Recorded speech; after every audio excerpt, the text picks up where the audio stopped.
Hinahanap niyo ba ako sa Facebook mga kabayan? Nandito ang aking Facebook page. I-search niyo na lang kabayan ko, follow na. Ang kwentong ito ay hango sa totoong buhay. Mula ito sa isa nating kabayan na itago na lamang natin sa pangalang Roel. Taong 1988. Zamboanga. Hindi maunawaan ni Roel kung bakit madalas ang batang si Marco sa kabundukan. Naiintindihan niya na wala na itong mga magulang kung kaya't palakad-lakad na lamang. Pero ang pagtungo sa lugar na pinamumugaran ng iba't ibang uri ng elemento ay malaking palaisipan. Minsan niya nang sinita ang bata, kaso nga lang titignan lang siya ng masama, didiretso na sa paglalakad. May pagkakataon na sinusundan pero paakyat pa lang siya ng bundok, hinaharang na't tinataboy. Hindi lingid sa kalaman ng lahat ang tungkol sa pamilya ng bata. Hamak na ordinaryo at isang kahig isang tuka. Pero magmula nang mamatay ang mga magulang at si Marco ang naiwan, dito nagsimulang kumilos ng misteryoso ang bata. Nag-aalala siya sa pabalik-balik nito sa kabundukan.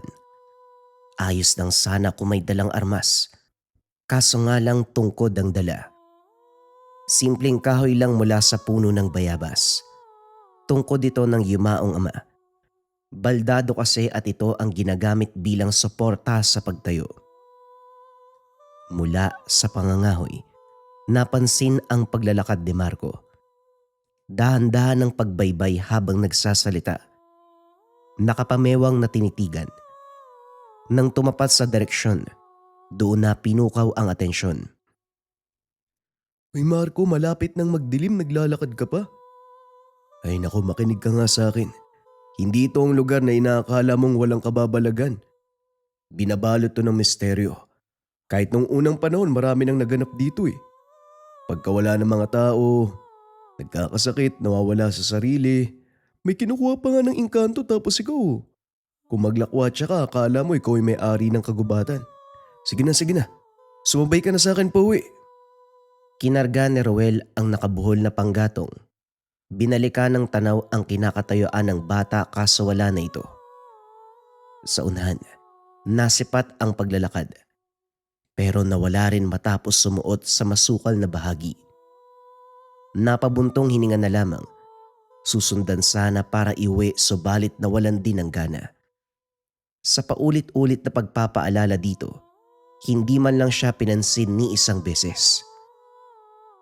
O bahala ka sa buhay mo kung anong mangyayari sa'yo. Basta labas na ako dyan. Hindi ako nagkulang sa pagpapaalala ha. Batang to, hindi ko naman sana kaano-ano pero parang tinatawag ako ng responsibilidad. Ay nakong buhay to talaga oh. Naglalaban ang isipan. May parting nagsasabi na sundan ng bata. May bahaging bumubulong na hayaan na lamang. Pero sa huli, natagpuan ang sariling hinahanap ang bata. Binaybay ang daan na tinahak nito. Bawat sulok, kahit likuran ng nagkukumpulang bato ay sinilip na. Kaso hindi man lang mahagilap ang anino ng bata. Nagdadalawang isip sumigaw para tawagin. Natatakot makaistorbo ng elemento. Nagpatuloy sa paghahanap hanggang sa nasipat sa tuktok. Kinabahan sa ginawa nito dahil nasa pinakadulo ng bangin. Kaunting mali ay mahuhulog na. Purong bato ang nasa baba. Tatawagin sana ng mapansing taimtim ang pagdarasal. Sa katayuan duda si Ruel kung panalangin ang ginagawa. Lumakad siya palapit at sa puntong ito, narinig ang iilan sa binabanggit. Hindi maintindihan kung ano ang sinasabi, kaya inantay niya kung kailan matatapos. Pumwesto sa tabi at dahil padilim na rin, nanguha ng sanga at sinindihan. Habang nagsusunog panay sulyap sa bata, hindi man lang ito dumilat kahit sandali. Tuloy-tuloy sa pagdarasal. Si Ruel sa kabilang banda, labis ang pagkunot ng noo. Naguguluhan kakaisip kung kanino nananalangin ng bata. Minabuti na lang mag-intay pero sa hindi inaasahan na kaidlip. Patak ng ulan ang gumising. Pagdilat ay wala na si Marco. Siya naman, nagmamadaling tinahak ang daan pababa ng kabundukan. Kaso nga lang hindi ulan ang kinakatakutan. Ngayon kasi, nakakakilabot na figura ang bumungad. Nanlilisik ang nag-iisang mata. Malahigante ang hubog. Dumagdag sa takot, mas matangkad pa sa mga puno. Sa sandaling bumuka ang bibig, dumagungdong sa buong dako ang bungisngis.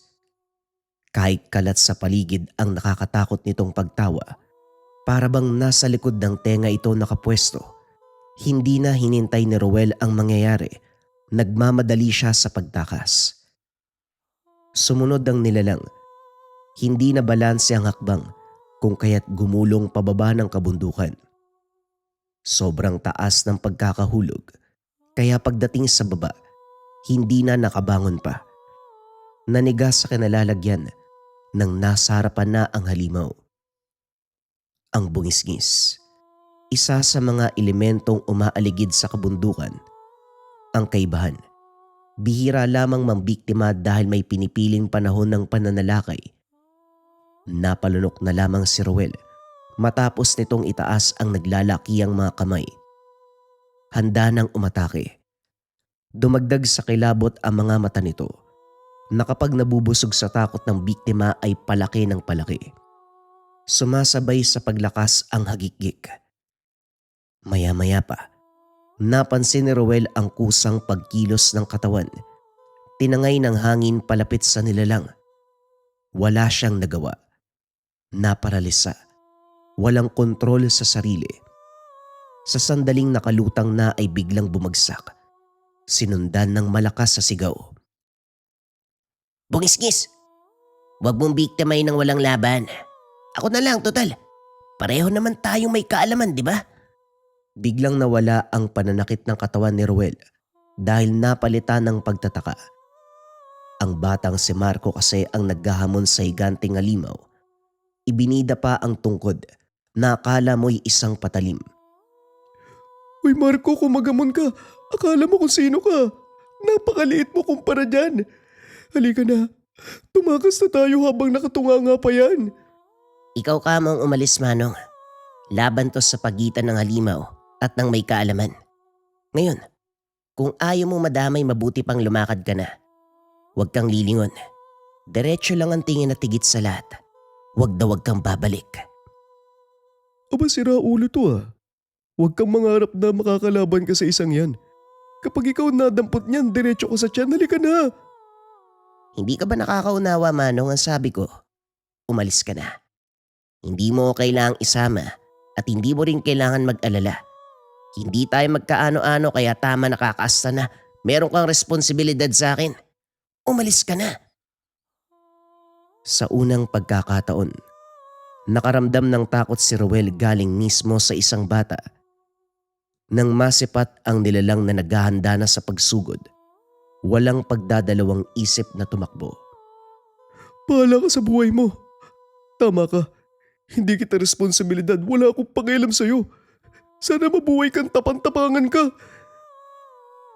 Ang totoo, hindi maitago ni Roel ang galit. Hindi matanggap na tinalo ng bata at napasanod sa isang salita. Nang makalayo sa lugar, inaabangan niya ang pagdaan ni Marco. Sa harapan ng bahay ito dadaan dahil ang tahanan ay nasa likuran. Kaso nga lang lumipas ang maraming oras. Walang nagpakita. Hinabaan ang pasensya at matyagang nag-intay. Sa wakas lumitaw ang bata. Naasar si Roel dahil habang nag-aalala siya. Kalmado lang ito na para bang hindi nasangkot sa isang halimaw. Dahan-dahan ng paglalakad. Sumisipol pa. Hoy! Halika nga rito. Tao ka ba o sinasapian? Masyado kang kasywal ah. Walang halimaw? Walang bungisngis? Kulang na lang isipin ko niloloko mo ko eh. Anong nangyari dun? Anong oras na? Bakit ngayon ka lang dumating? Ay Manong, naririndi na ako sa boses mo ah. Baka gusto mong hatawin kita ng tungkod. Una kong babasagin yung bibig mong hindi matigil. Baka nakakalimutan mo. Hindi tayo magkaano-ano. Kaya huwag ka magsalita ng ganyan. Aba, ayos din to ah. Ako na nga to nag-aalala para sa'yo tapos ganyan ka pa. Pasalamat ka, may taong naawa sa'yo. Tingin mo ba yung iba nating kapitbahay may pake? Sa dami niyan, ako lang yung naglakas loob na mangialam sa buhay mo para kahit papano may gabay ka. Sino ba nagsabing kailangan ko ng gabay? Hamak na tao ka lang. Huwag ka umasta na kung sino ka. Natawa si Rueles sa sinabi nito. Hindi inasahan na ganito ang pananalita ng isang bata. Sinundan niya. Gusto na sanang patulan pero natigilan ng makaamoy. Hindi to simpleng samyo dahil barabang nasusunog na goma. Tinignan ng paligid kung meron bang nasusunog subalit wala. Nang masipatang figura sa hindi kalayuan, dito na kumpirmang aswang. Pasimpleng binunot ang palakol sa tabi at naganda. Binalaan si Marco na umuwi na, subalit nagulat sa kasunod nitong kilos. Kumaripas ng takbo, patungo mismo sa kinakatayuan ng halimaw. Anak ng toko ka, hoy buwisit! Buwisit na bata, ipapahamak talaga yung sarili niya. Sa pag-aalala ay dali-daling hinabol.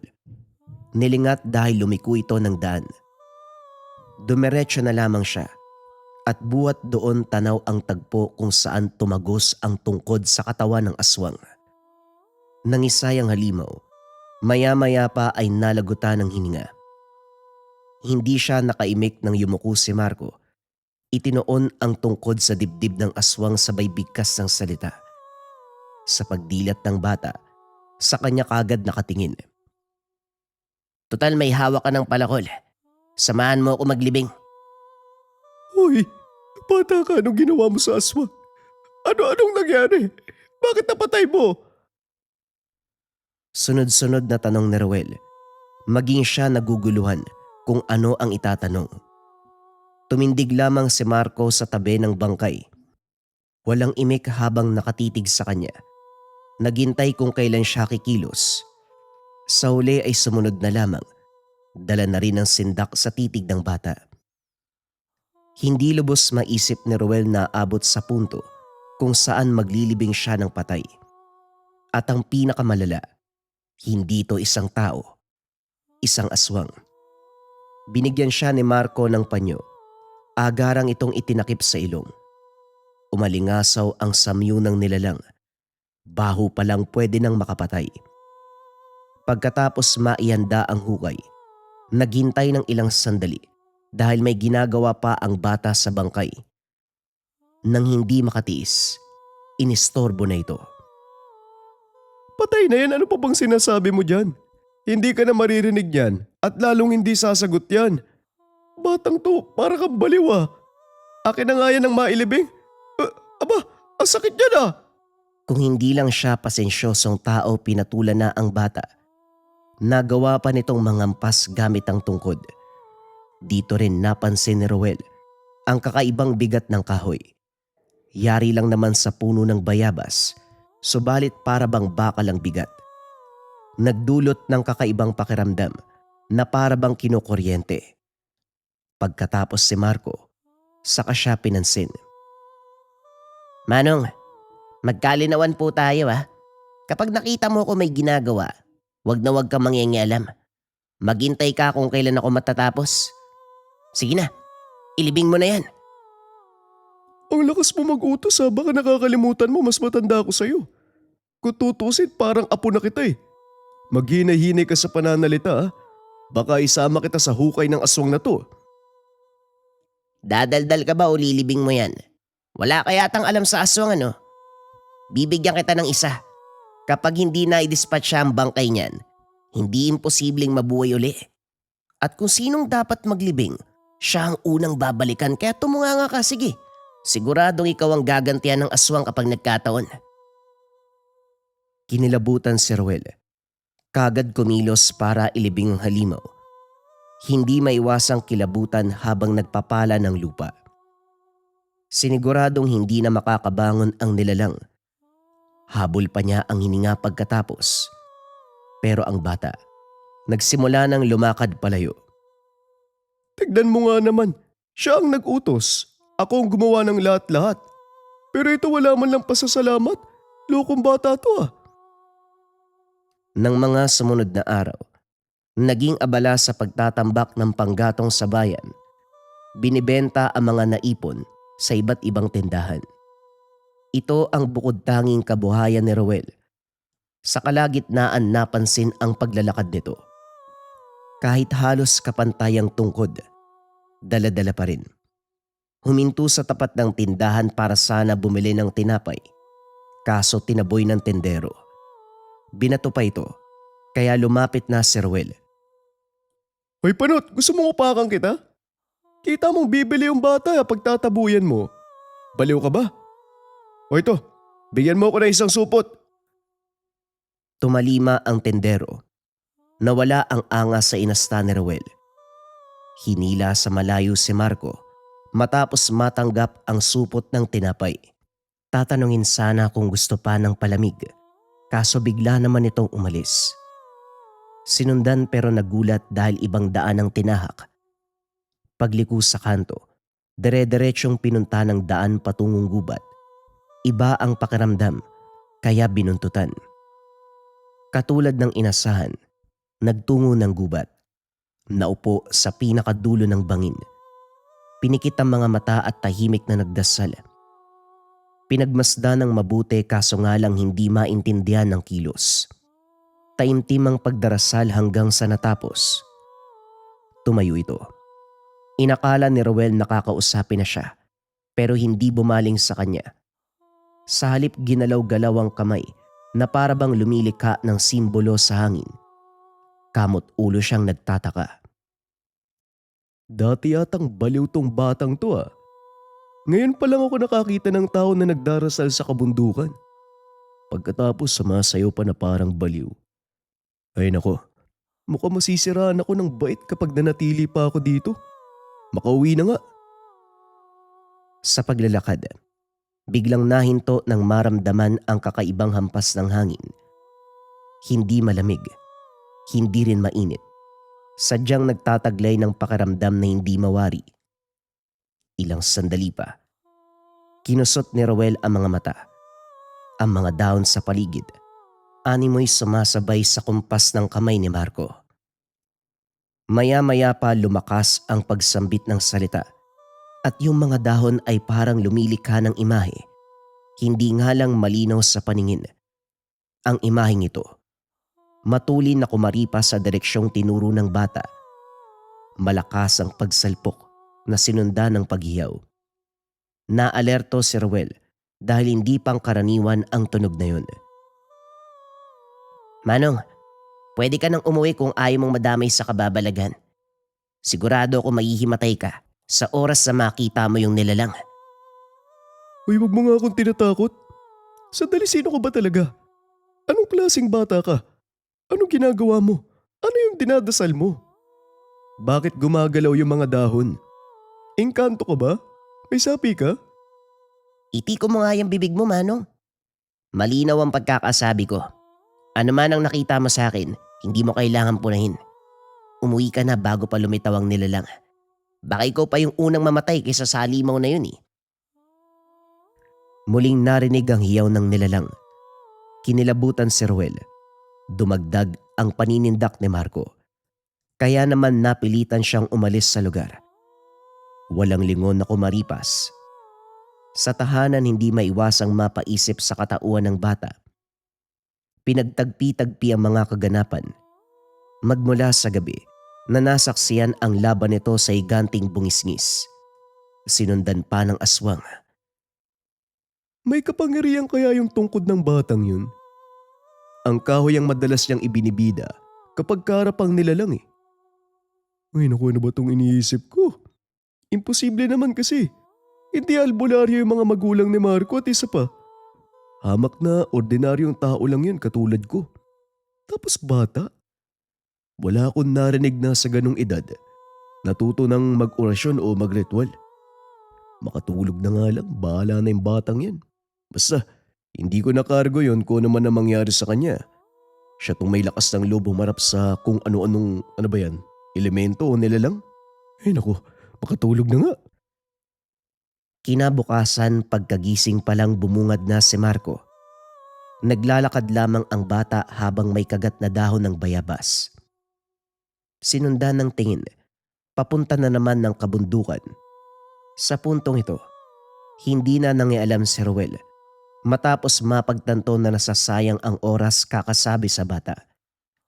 Balewala rito, balewala ang bawat salita, kung kaya't nagpa siya na iwanan na lamang. Bandang hapon nang umakyat ng bundok para mangahoy, hindi nagawa ang sadya dahil nakita ang kaibigan na nag-uuling sa lugar. Dismayado ito matapos masira ang pinaghirapan. Ilang sako na sana ang aabutin pero durog ang karamihan. Para bang inapakan ng higante. Nang suriin ang paligid, napansin ang malalaking yapak. Hindi lang isa kung hindi marami. Unang pumasok sa isipan ang bungisngis. Kaya naman dali-dali niyang hinanap si Marco. Kagaya ng inaasahan na abutan sa pinakatuktok. Taimtimang panalangin habang nakalatag ang tungkod sa harapan. Sa pagkakaintindi dito, tungkod ang sinasamba ng bata. Hindi maiwasang matawa ni Ruel. Masamang tumitig sa kanya si Marco. Naistorbo ko ba yung pagdarasal mo? Pasensya na ha. Kasi naman sumasamba ka sa tungkod eh. Iba talaga ang epekto kapag nawawalan ng magulang ano. Manong yung bibig mo. Pwede kitang bawian ng boses kung gusto ko eh. Gusto mo bang manahimik habang buhay? Kaya kong gawin yun eh. Napalunok si Ruel sa sinabi nito. Kagading umayos matapos sumagi ang tapang nito sa pakikipaglaban sa iba't ibang uri ng nilalang. Sa isip niya, nagawa nitong harapin ang mga halimaw na may pambihirang kakayahan kaya hindi imposible ang sinabi ng bata. May itatanong lang ako kaya pinuntahan kita rito. Nung gabing kinalaban mo yung bungisngis, anong nangyari? Sa ulingan ng kaibigan ko may natagpo ang malalaking yapak eh. Wala namang ibang higante sa lugar na ito kung hindi yung bungisngis na yun. Hindi ba? Maging totoo ka nga, sino ka ba talaga? Anong meron para maharap mo yun? Hindi ko kailangan sagutin ang tanong mo tungkol sa buhay ko. Pero sa gabing yun, oo. Konti na lang sana. Mapupuksa ko na yung nilalang kaso nahila siya ng kasama niya pabalik sa ibang dimensyon eh. Yun pa nga lang yung una kong palpak na engkwentro. Natawa si Ruel. Hindi mawari kung maniniwala ba o hindi. Ang gara mo magsalita, no? Akala mo talaga kung sinong dalubhasa sa larangan. Uy, wag mo ngang gamitin yung lihim na karunungan kung wala namang katuturan. Ang hirap sa'yong matanda ka. Kahit nakita mo na, hindi ka pa rin naniniwala.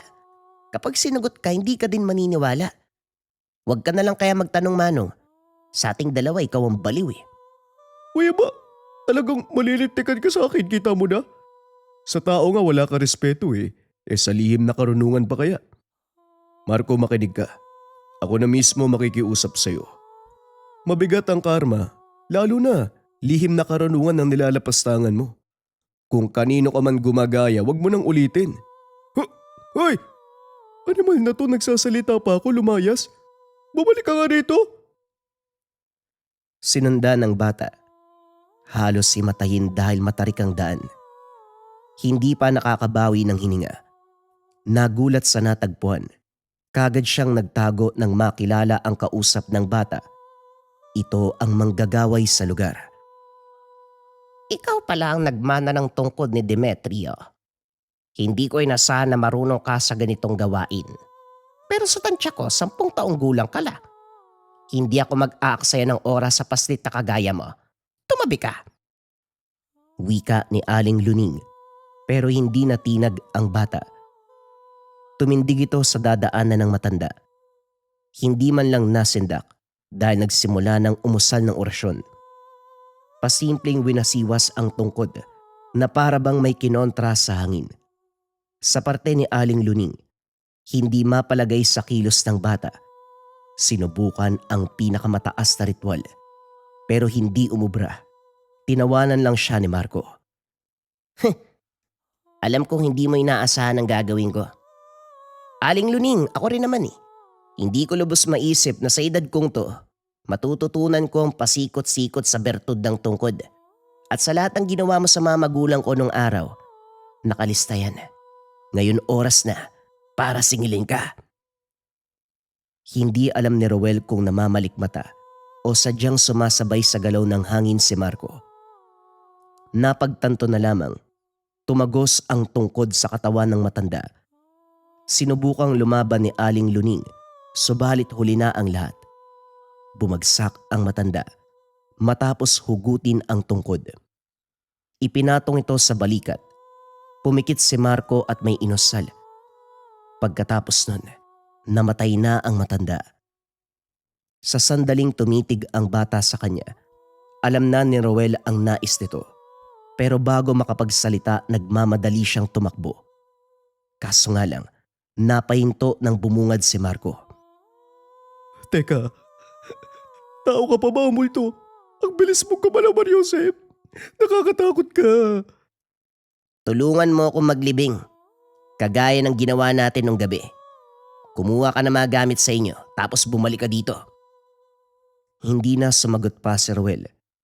Hindi rin malaman kung ano ang nangyari sa sarili. Bumalik ng tahanan para kumuha ng mga gamit. Saka lang nagtanda, natauan ng makitang nakahandusay sa hukay ang ali. Kaharap ito ni Marco na kasalukuyang nagriritual. Tinapos na rin ang gawain bago pa lumalim ang gabi. Sabay silang dalawa sa pagbaba ng bundok. Habang nakatitig sa figura ng bata, hindi maiwasang makaisip ng ideya. Nang makita itong pumasok ng tahanan, saka naman siya lumis ng daan para magtungo sa kakilala. Sa katunayan, nagdadalawang isip si Roel, pero nang sumagi na posibleng pagkakitaan, tinanggal ang lahat ng pag-aalinlangan. Ano ka mo? Yung bata na si Marco na anak ni Mang Demetrio may karunungan. Para sa akin, baliw ang batang yon. Tapos sa'yo may kalaban. Baliw ka na rin ba? Pinaliwanag ni Roel, lalo na ang tungkod. Matapos maunawaan, pinuntahan si Marco para makita ni Teroy ang gamit. Nang masipat, sumang-ayon ito kay Roel. Pero hindi dito natatapos ang lahat. Dumayo sila sa tahanan ng dalubhasang albularyo na siyang talagang pakay ng dalawa. Pinaliwanag ang tungkol kay Marco. Hindi ito makapag-intay na masilayan ang bata at ang tungkod. Dinala nila ang albularyo sa bahay ni Marco.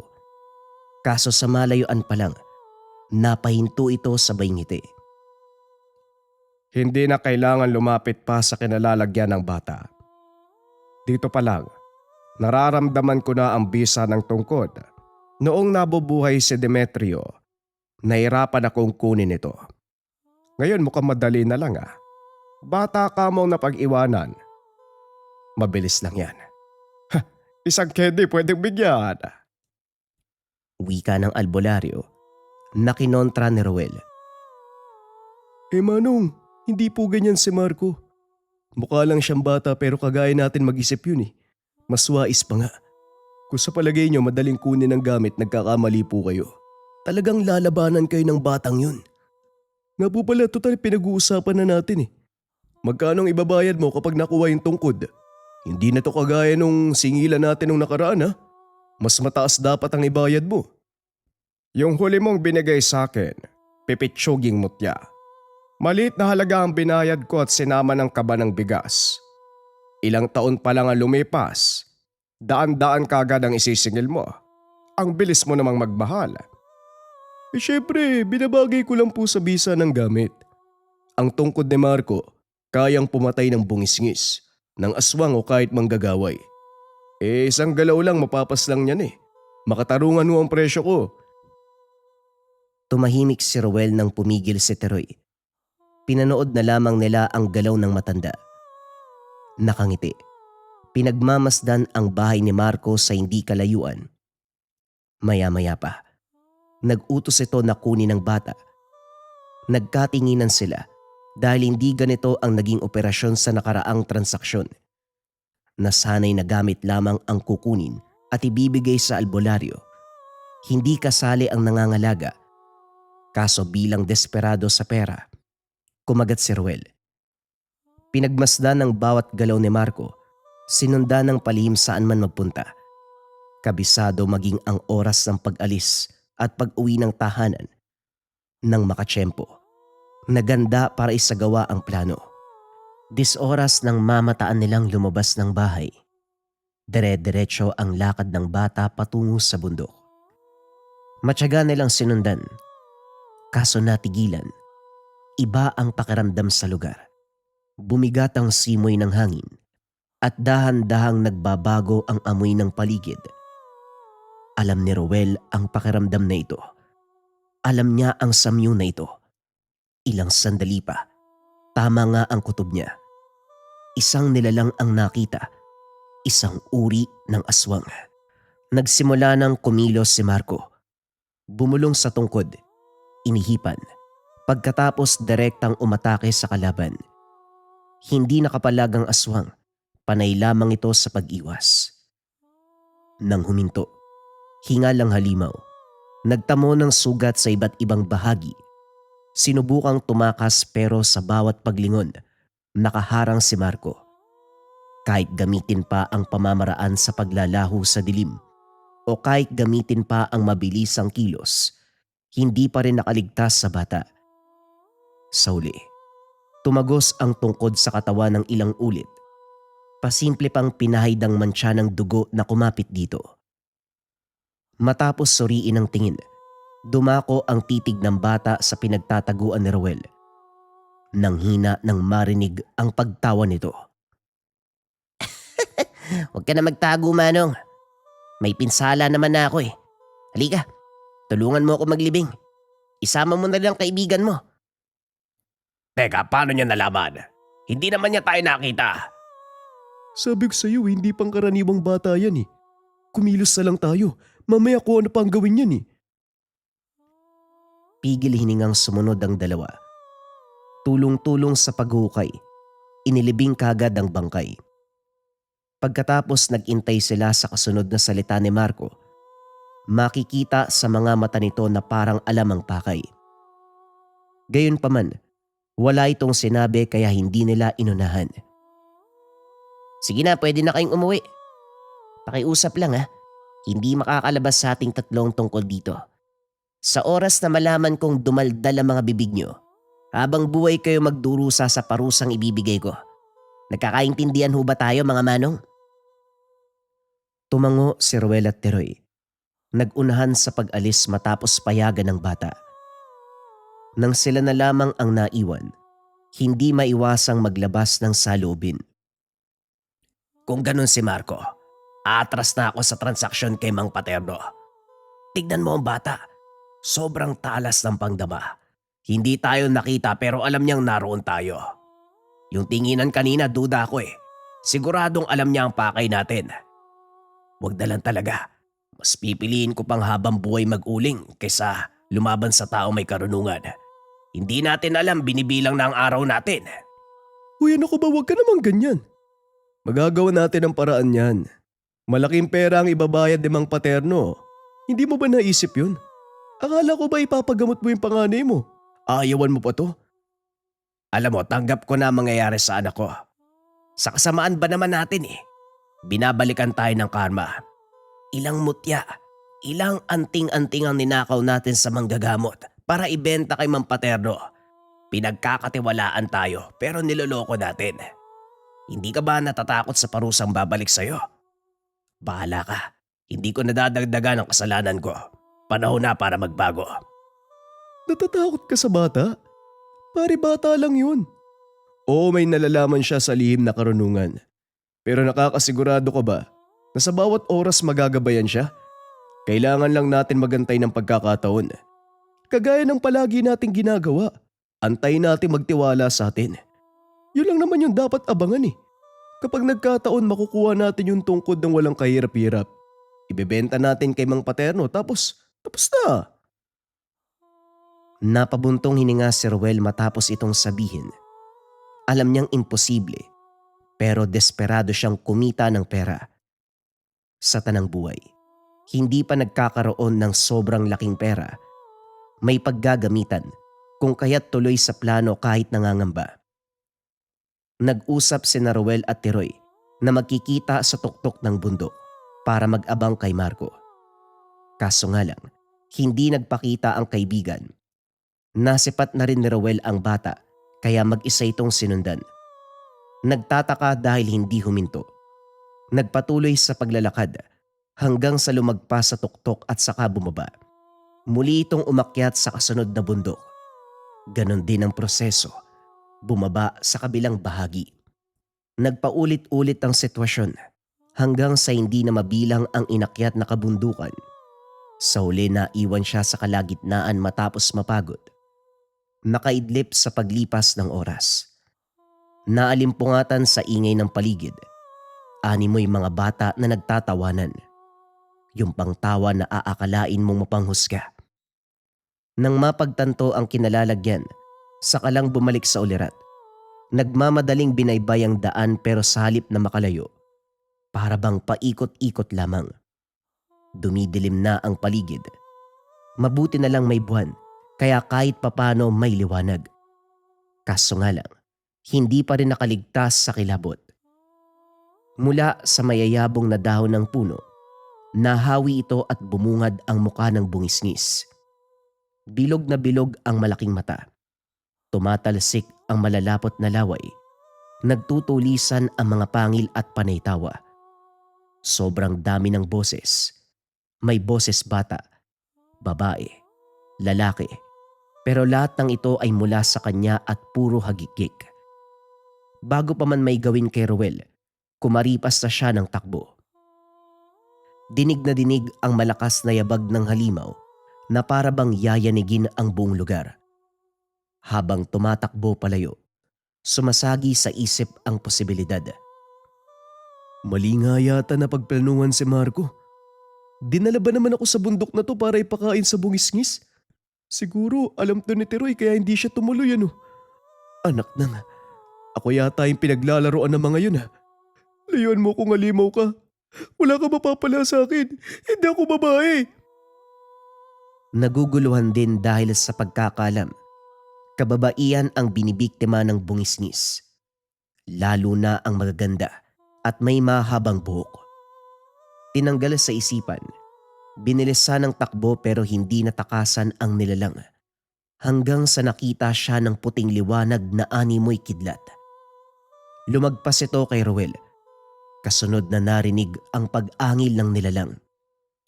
Huminto siya para alamin ang nangyayari. Tama ang hinala. Punterya ng puwersang ito ang halimaw. Hindi lang isang beses tumago sa katawan ng bungisngis. Paulit-ulit hanggang sa bumagsak. Mula sa pagiging higante ng pangangatawan, unti-unti itong lumiit na parang bata. Mula sa kadiliman lumabas si Marco. Inangat ang kamay at lumitaw ang tungkod. Sapat na ba yan para magtanda ka, Mano? Oo, tama ka. Nung gabi na magkasama kayo ng kaibigan mo, alam ko ang pakay niyong dalawa eh. Nanakawin niyo yung tungkod para ibenta sa albularyong si Paterno. Ako na mismo magsasabi, hindi kayo magtatagumpay. Mamamatay muna kayo bago makuha ang tungkod sa akin. Kung handa ka magbuwis ng buhay, pwede din naman. Teka, sandali. Huwag mo ko takutin ako na. Hindi ko na gagawin, pasensya ka na. Nadala lang ng kahirapan eh. Kaya gusto ko magkapera. Maraming naghihirap sa mundo. Pero kayo lang yata ay nag-iisip ng ganyang kasamaan. Tatanungin uli kita. Kung handa ka bang magbuwis ng buhay, makuha mo lang ang tungkod. Ano, papalag ka ba? Lumuhod si Ruel sa harapan ng bata. Nagsusumamo na palampasin ang ginawa. Mabuti na lamang maunawain ito. Hinayaan siyang mabuhay. Gayunpaman, nasa bingit ng kamatayan pa rin ang pakiramdam. Nang lumakad si Marco, dali-dali siyang sumunod para maging ligtas sa pag-uwi. Sa nangyaring komprontasyon, nagpa siya si Ruel na hindi na itutuloy ang napag-usapan nila ni Mang Paterno. Pagsapit ng kinabukasan, unang ginawa ay pakikipag-usap sa matanda para formal na bawiin ang napagkasunduan. Kaso nga lang, iba ang plano ng albularyo, bagay na hindi inasahan ni Ruel. At sa puntong yun, siya naman ang naipit. Sige, hindi kita pipiliting nakawin ang gamit ng batang yon. Pero may kailangan kang gawin dahil ikaw ang nagsimula ng usaping ito. Dalin mo ang bata sa bundok. Doon sa tuktok, sa madalas niyang puntahan. Bakit ko pa kailangan dalhin? Apangan mo na lang. Palagi naman siya pumupunta dun eh. Habang hinahatid mo siya sa akin, kailangan mo itong idikit sa katawan ng bata. Siguraduhin mong hindi niya malalaman. Tandaan mo, Ruel, kapag hindi mo nagawa, sa'yo ko ididikit ang sumpa. Hindi ka lang naman magkakasakit eh. Mamamatay ka pa sa paglipas sa mga araw. Dahil ang karga ng sumpa ay walang lunas. Pag-isipan mong mabuti ang susunod mong gagawin. Hindi alam ni Ruel ang gagawin. Naipit na sa sitwasyon, kaya naman sumunod na lang sa utos ng matanda. Hindi mapakali habang binabantayan ang galaw ni Marco nang mapansin siya ng bata. Ito ang kusang lumapit pero kaagad siyang lumayo. Pumasok sa loob ng tahanan pero lumabas din nang makitang nag-aantay ang bata. Ito pa mismo ang pumilit sa kanya para magsalita. Sa huli, napaamin din pero may pag-iingat sa bawat salita. Nakumbinse si Marco. Binanggit niya kasi ang bungis-ngis na nakasalamuhan nung unang gabi. Ito rin ang kinakasabikang makaharap ng bata. Habang nasa daan, sinasadya ni Ruel mapadikit para mailapat ang bigay na papel ng orasyon ni Mang Paterno. Matagumpay itong naisagawa nang hindi namamalayan ng bata. Pagdating sa tuktok, napansin ni Ruel ang panghihina ni Marco. Mabilis ang paghinga. Panay hagod ng dibdib. Ilang beses ding napailing tanda ng pagkahilo. Gayunpaman hindi nagpakita ng pagsuko ang bata. Nang masipat si Mang Paterno, dali-daling tumabi si Ruel. Hindi naman siya umalis. Nagtago lang sa tabi para manood. Sa parte ni Mang Paterno, itinaas niya ang kamay. Mula sa dilim, narinig ang tunog ng bungisngis. Binalot ng takot ang buong dako. Ibang-iba kumpara sa mga naunang nagpakita. Sa puntong ito, hindi lang isa ang lumitaw, kundi 3. Iba-iba man ang laki. Pare-pareho pa rin ang dulot na banta. Pumaikot kay Marco na ngayon ay nangihina. Sa napapansin ni Ruel, niyayapos ng puwersa ng halimaw ang pagkatao ng bata. Pilit lumalaban, subalit hindi maigalaw ang katawan. Maya-maya pa, lumapit si Mang Paterno, kagad kinuha ang tungkod ng bata. Tuwang-tuwa habang sinusuri. Sinubukan pang ihipan ng dasal sabay wasiwas sa hangin. Aba, sa wakas nagawa kong hawakan ang tungkod na ito. Alam mo ba na ito ang dahilan kung bakit naging baldado ang ama mo? Ayaw niyang ibigay, kaya pinarusahan ko na lang. Hindi niya alam na ako ang gumawa eh. Sa pagkakalam ni Demetrio, si Luning na manggagaway ang kalaban. Alam mo, tama nga rin palang ginawa ko kasi tignan mo ngayon, nagbunga ang pagtitiis ko. Nagkakamali ka, Manong. Alam ni tatay na ikaw ang nagpaparusa sa kanya.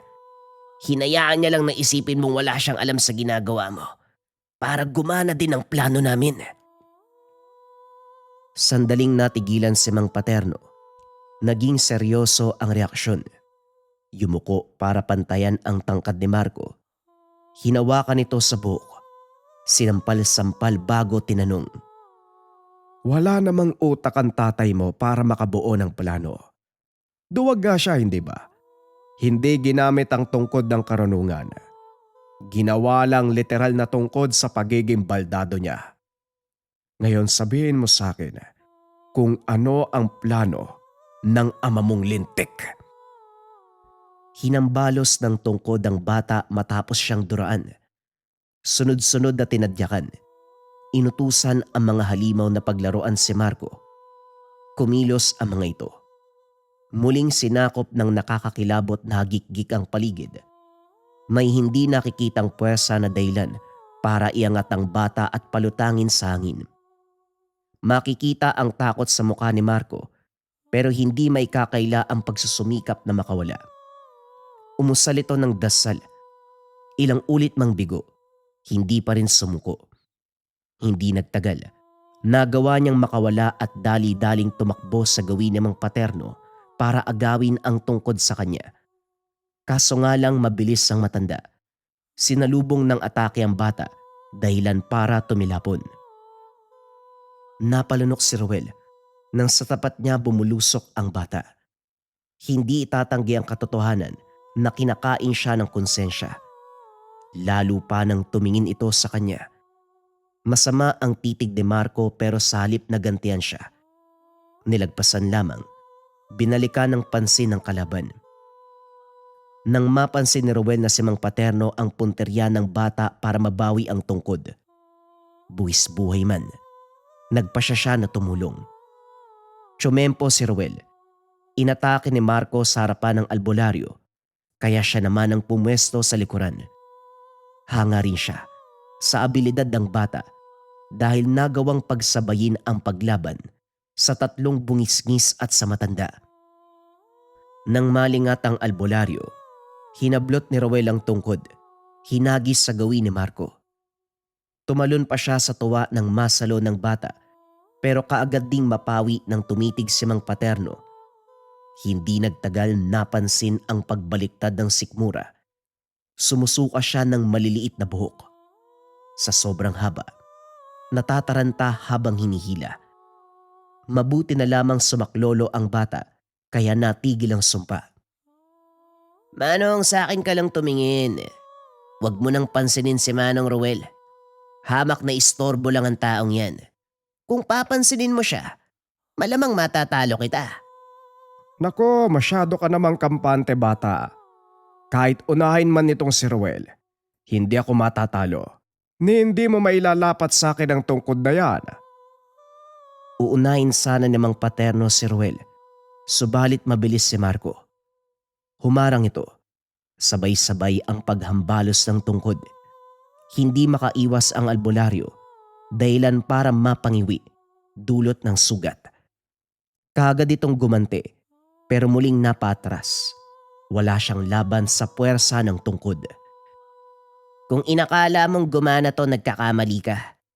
Sinubukan ko lang makipagsabayan sa plano mo para naman maging kapanapanabik ang kaganapan. Halata naman, di ba? Nagustuhan mo yung unang sandali. Hindi sumagot ang albularyo. Sa halip umusal ng orasyon, inutusan ang mga bungisngis. Pero hindi ito umubra. Sa simpleng taga ng tungkod sa hangin, hinigop ng puwersa ang mga ito pabalik sa kanilang lungga. Sa huli, si Mang Paterno na lamang ang natira. Hindi nito maitago ang pangamba, bagay na ikinatuwa ni Marco. Wala nang sali-salita. Hindi na rin pinatagal ng bata ang sitwasyon. Bumulong ng orasyon. Winasiwas ang tungkod na parang gumuhit ng simbolo sa hangin. Pagkatapos ay pinunterya si Mang Paterno. Dali-daling kinontra ang atake ng bata. Kaso nga lang huli na nang tumagos ang puwersa. Sinundan ito ng pagtukod ng tungkod sa lalamunan ng albularyo, dahilan para mapaluhod at hindi makapagsalita. Bago ka mamatay, gusto ko lang sabihin na boy pa ang mga magulang ko. Lumuwas lang sila ng probinsya para pangatawanan ng planong pagpatay sa'yo. At tungkol sa akin, hindi na ako bata. Talagang ganito lang yung itsura ko. Ngayon alam mo na ang sikreto. Pwede ka nang mamatay. Mang Paterno. Diniin ni Marco ang tungkod. Halos mapugot ang ulo ng albularyo. Tinitigan nito ng bata habang nakahandusay. Si Ruel sa kabilang banda, nanlalamig pa rin sa kanilalagyan. Pinagpaga ng sarili ng buhok na ginamit pang atake ng albularyo kanina. Nag-aalangan pang tumabi kay Marco. Umatras ng lumingon ito. Nakahinga si Ruel Nang hindi ito nagsalita, pasimpleng naglakad palayo. Sumunod siya kagad. Kinabukasan bumalik ng bundok si Ruel para alamin ang nangyari sa bangkay ng albularyo. Laking pagtataka dahil hindi na ito mahanap. Maya-maya pa nasipat si Marco mula sa kabilang direksyon. Hindi man nakita na bitbit ang bangkay ng yumao. Duda siya na ito na ang nagligpit. Pagdating sa paanan ng kabundukan, huminto siya nang tumigil ito. Wala na ring oras para magtago pa. Huwag kang mag-alala. Hindi ako galit sa'yo. Sa katunayan, sinadya ko magpapansin sa'yo dahil alam kong koneksyon mo kay Mang Paterno. Isa ka sa daan para magtagumpay ang pagiganti ko sa albularyo, pati na rin sa mga alaga niya. Maraming salamat sa'yo Nga pala, huwag kang mag-alala. Pinatay ko na ang bungisngis na kamunti kang pumatay sa'yo. Sinabi ko lang na buhay pa para matakot ka. Gusto kitang paglaruan Ay, ganun ba? Teka, sandali. Ang sabi mo kay Mang Paterno, hindi ka na bata. Anong ibig sabihin nun? Ang totoo niyan, 20 taon na ako Hindi lang halata dahil sa itsura ko. Hindi yun nasubaybayan ng paglaki ko. At ilang taon pa lang, nakatira na ako sa kabundukan. Dito lang lubos na unawaan ni Ruel. Sa dami ng tao sa lugar, siya lang ang tanging tao na nangialam sa buhay ni Marco. Planado pala ang lahat ng ito. Lumipas sa mga araw, hindi na nakita sa lugar ang binata. Ilang beses din pinunta ng bahay pero wala nang senyales na may nakatira. Naisip ni Ruel na baka sumunod ito sa mga magulang sa probinsya. Dahil dito nakaramdam ng lungkot. Hindi pa nakahingi ng tawad sa ginawa niya. Naghintay si Ruel pero hindi na dumalaw si Marco sa lugar. Tumanda na lamang siya. Hindi na nasaksiyan ang mukha nito. Gayunpaman, kahit wala ng pag-asang masilayan muli ang binata, tandan-tanda sa alala ang kaganapan ng araw. Ang mga galaw nito, ang pagsambit ng orasyon, at ang paggamit sa napakalakas sa tangan, ang tungkod ng bayabas. Mga kabayan, hinahanap niyo ba ako sa Facebook? Narito ang Facebook page ko. Mga kabayan, kung interesado rin kayo makakuha ng mga medalyon, bracelet pang proteksyon, pampaswerte, pangkalusugan, diyan ako namimigay sa ating Facebook. Basta mag-follow lang kayo, antayin nyo yung mga post kung paano makakasali sa raffle kasi nagbibigay din ako ng cash prize, mga pangbigas, yan. Basta naka-follow kayo sa ating Facebook page, sundin nyo lang kung anong kailangan doon sa post. Follow na mga kabayan. Top 5 items na kailangan mo sa Lika Merchandise ngayong 2026. Simulan natin kaagad sa number 1. Number 1, Gunita Bracelet for Good Health Bracelet. Yung energy and vibration na ina-attract ng ating Gunita Bracelet ay nakakatulong sa pagpapaganda ng kalusugan. Laging tandaan mga kabayan, para saan ang ating mga swerte, kayamanan, kung hindi maganda ang ating kalusugan. Kung ang priority mo ay magandang kalusugan, energy and vibration na ina-attract, dito ka sa ating Gunita Bracelets. Number 2, ang ating Gintong Gabay o Gabay Medallion Ethnic Version. Pareho lamang ng bisa to mga kabayan, sa designs lamang siya nagkaiba. Ito Gintong Gabay, ito naman ethnic yung approach. Ang bisa nito mga kabayan ay pampaswerte at gabay sa career, health, love life, and finance. Kung nangangailangan ka ng swerte at gabay sa 4 na aspeto ng buhay ngayon 2026, kung kailangan mo ng guidance sa araw-araw ngayon 2026, dito ka sa top 1 necklace natin, ang Gabay Medallion pangkalahatan. Pili ka na lang ng designs kabayan. Number 3, syempre hindi mawawala ang depensa spiritual mga kabayan. Meron tayong kalusugan at gabay sa araw-araw pero kailangan din natin ng depensa spiritual. Kontra sa lahat ng negative energy, kontra kulam, barang, tigalpo, palipad hangin, usog o kahit anong masamang uri ng sumpa. Ito ang Maracuyo Bracelets mga kabayan. Nandito din yung tinatawag nating rebuelta or sumbalik. Kung ano man yung sumpa na ibinigay sa inyo, ibabalik doon sa taong nagbigay. Kaya sobrang trending ng ating Maracuyo. May 4 na kulay kang pagpipilian. Pwede tong lava na may gintong San Benito, pwede tong white na may gintong San Benito, pwede tong brown na ethnic version at black na ethnic version. Pili ka na lang, kabayan ko. Number 4, Gintong palay, money amulet. Ito bagay na bagay itong coin na to mga kabayan para sa mga tao na ayaw naman na nagsusuot ng kung ano-ano. Baliktaran ng simbolo, ang bisa nito ay pampaswerte sa pera, for dreams manifestation kung may mga kahilingan ka na gustong matupad ngayong 2026, for abundance and for prosperity. Sobrang simple lang nito, iipit mo lang siya sa wallet mo, dalhin mo lang palagi, ilagay mo sa gabay pulang tela pouch, basta dala-dala mo. Let it work for you, kabayan. Gintong palay, money amulet. At syempre mga kabayan ko, ang panglima, hindi mawawala ang kaluban de pampaamo. Pampaamo sa tao, pampaamo sa negosyo. Kung feeling mo nasa toxic environment ka, kabayan, ikaw lagi yung napapag-initan, laging galit yung partner mo, laging galit yung boss mo, laging galit yung mga katrabaho mo, sa'yo lagi sinisisi ang mga bagay-bagay, magkaluban de pampaamo ka. Pampaamo sa tao, pampaamo sa negosyo. Bagay din to sa mga nasa sales or sa mga tao na palaging merong kausap para mabilis kayong makapagpalagay ng loob ng taong kausap mo. Sobrang simple lang. Itong kaluban, gawa to ng mga katutubo sa Negros, pero may mga sangkap pa ito sa loob. Dadalin mo lang, kabayan. Let it work for you. Lagay mo sa bag mo, lagay mo sa bulsa mo, basta dala-dala mo lang palagi. Yon ang ating top 5 items na kailangan mo ngayon 2026 sa Likha Merchandise. Kung interesado ka, kabayan, pwede mo i-click yung yellow basket sa baba. Pero if ever na walang yellow basket, i-search mo lang ang shop ng Likha Merchandise. Ingat sa mga scammers.